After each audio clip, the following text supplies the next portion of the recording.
ልታሳንቀኝ ነው እንዴ?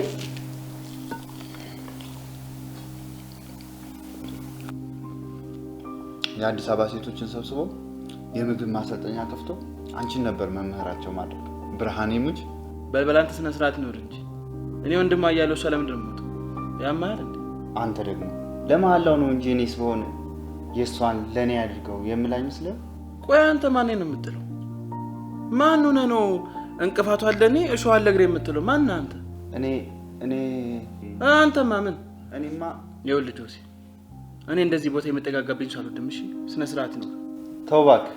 ምን እንዳታመጣ አዎ ማመጣው እናሳየን እዚህ አይነት እስቲ ንትርካችሁን ትታችሁ የማይናገሩን ብሉ የማይናገሩ